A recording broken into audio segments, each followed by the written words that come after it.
Hi, if you've wanted to take a small amount of art supplies with you on a trip that makes a big impact, this video is for you.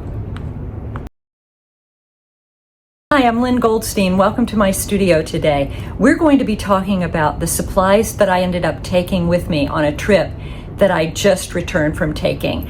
And I ended up homing in on just the things that I would need so that I was not packing too much.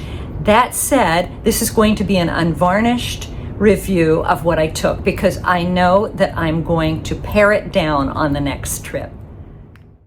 Okay, so here are the things that I brought with me. I ended up bringing, I don't know why, but I brought 2 sketchbooks.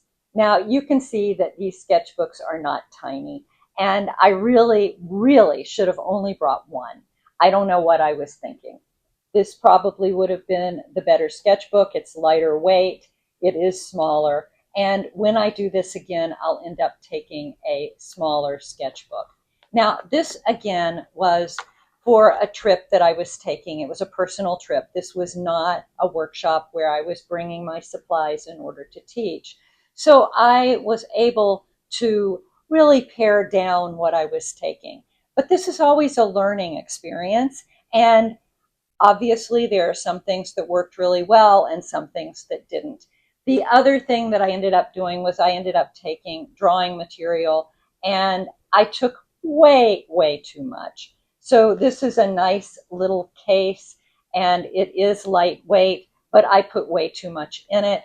I have acrylic pens. I have a bunch of woodies. These are water-soluble pencils. I have a bunch of 6B to 8B pencils because I really like soft pencils. In the future, I will probably take 1 or 2 acrylic ink pens and maybe 1 woody and maybe 3 pencils, and that will be it. Because this ended up, although it's small and the case itself is lightweight, once you fill it up with all kinds of things, which I did, it becomes way too heavy. I had this in my carry-on backpack, and you just get tired of lugging things around. I ended up also bringing this, which is a collapsible cup. Now this I will continue bringing because A, it's lightweight, B, you can see it takes very little space, and C, it came in very handy.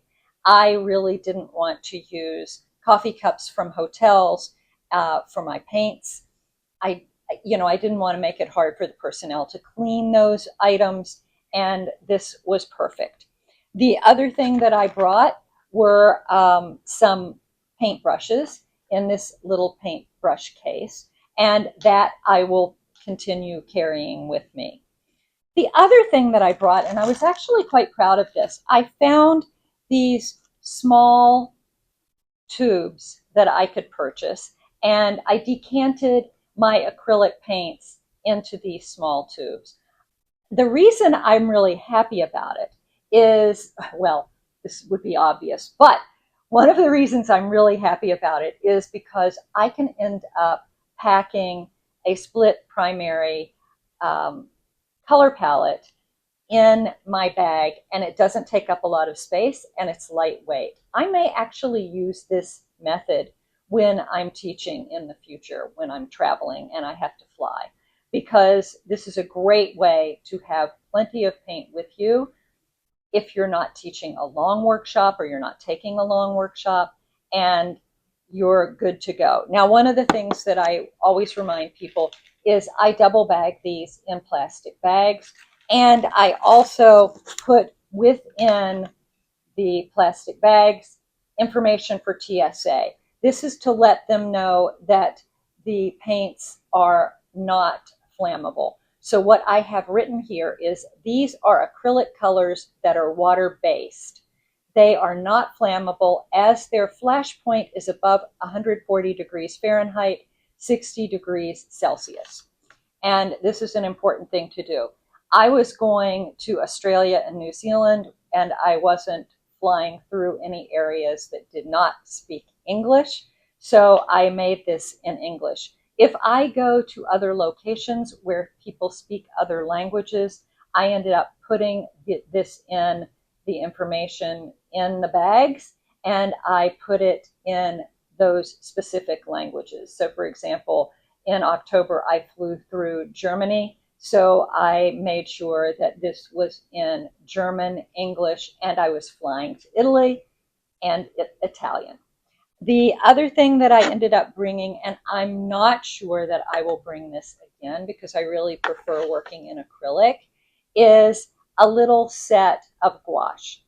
And I put this little set together. There's also a tube of white, and it's in a little tin, snaps shut. And just to make it safer, I put rubber bands around it, and I brought that along with me as well. The other thing that I took that I will take again with me are these art graph. They're called like tailor's chalk. And I love this stuff because you can do so much with it. It is water soluble, so you can paint with it, you can draw with it. It's great for mark making. And again, in a little tin. I also brought a glue stick, and this was so I could do collage if I wanted to do collage. One of the things that I failed to bring, though, are really small scissors. And I just didn't think about it, so when I did do collage, I just ripped paper. Now, one of my friends ended up mentioning, and this is true, if you take it at face value, this means that you have to bring collage material with you. Oh no, I just found collage material as I went on my journey, and I was able to use that. I also took this little tiny artist tape, and this is wonderful. It's lightweight, it works really well, and obviously it doesn't take a lot of space. And that, my dears, is that. That was all that I took.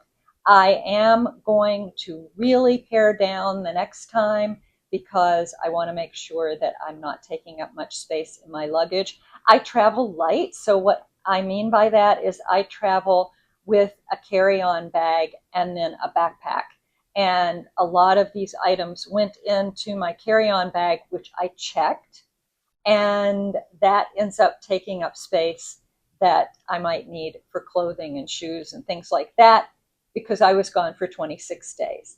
Anyway, I hope that this is helpful for you. If it is, please like and subscribe to my channel so that you know when I have new videos out. And thanks for watching. See you next time.